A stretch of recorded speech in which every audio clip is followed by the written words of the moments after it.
Bonjour à tous, c'est Lucas Mikado, j'espère que vous êtes en forme. On va se refaire une petite vidéo sur mon template, comment programmer et comment mettre ce template sur votre graphique. Je peux aussi vous l'envoyer, mais en fait, si vous avez des serveurs à distance, c'est un petit peu compliqué de les transférer. Parfois ça fonctionne pas bien.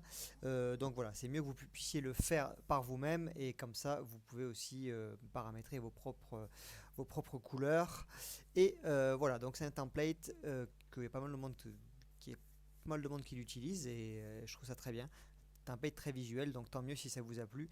Et du coup, ça permettra aux personnes qui m'envoient des messages d'avoir accès à ce template. C'est parti.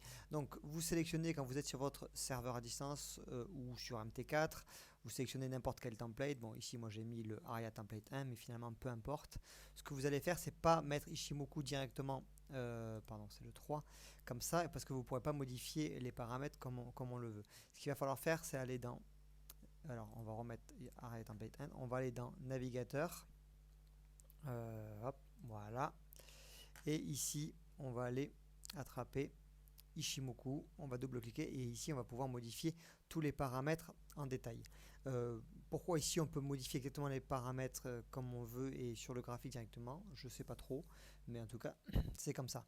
Donc moi comment je le programme, au niveau de la visualisation, donc ici je mets none, ici none, voilà, ici deep sky blue, il est où celui-là?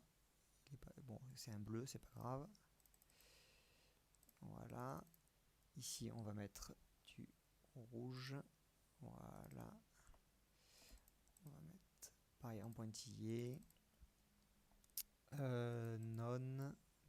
Voilà. Ici, on a du orange.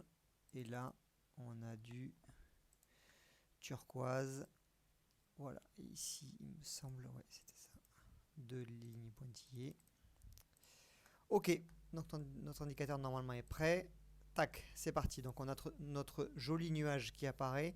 Vous voyez qu'on a une distinction vraiment de la SSB et de la SSA qui sont vraiment des droites importantes d'Ishimoku, surtout la SSB qui sont des niveaux de résistance pertinents et du coup le prix aura souvent tendance à rebondir ou quand il y aura une cassure, ça sera le signe d'une nouvelle tendance.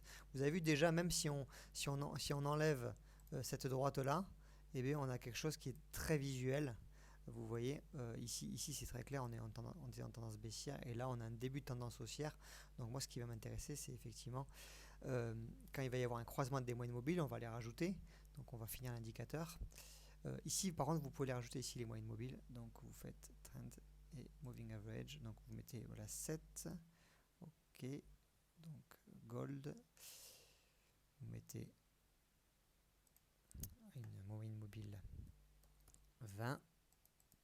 Moi je la mets en bleu, voilà, et une moyenne mobile. Alors, soit la 50, soit la 30. Moi je l'ai optimisé un petit peu avec la 30, mais c'est vrai que la 50 est très pertinente aussi parce que elle est énormément regardée par les traders. Donc, moi je vous conseille de mettre la 50. Voilà.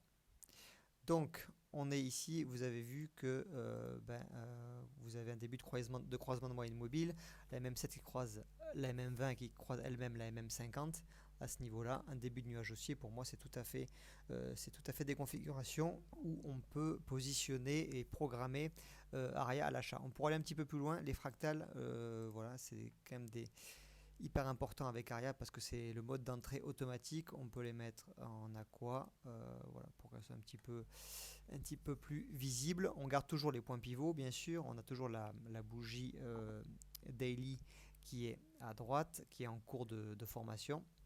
Et voilà, on a un template qui est extrêmement visuel. Je trouve que voilà, ça me permet moi d'aller assez rapidement dans l'analyse et savoir où on se passe, où on se place. Et c'est vrai que les cassures de nuages et les croisements de moyennes mobiles, comme ici, vont mettre d'une précieuse aide pour me dire que potentiellement on peut rentrer dans une nouvelle tendance. Là, ce qu'on pourrait faire pour aller un petit peu plus loin, hop, Aria, on ouvre notre chère assistante Aria Pro. Voilà, les débutants, n'ayez pas peur, il y a aussi une version simplifiée, bien sûr, qui s'appelle Aria Essentiel. Et ici, dans les filtres, On peut utiliser le filtre Ishimoku. Donc là, par exemple, Aria, si j'enclenche, va uniquement chercher une entrée, un trade à l'achat si c'est au-dessus du nuage. Donc voilà, on peut aussi déclencher, moi j'aime bien le déclencher quand, Aria quand le prix est à ce niveau-là. Du coup, Aria va chercher à optimiser vraiment l'entrée ici. Voilà.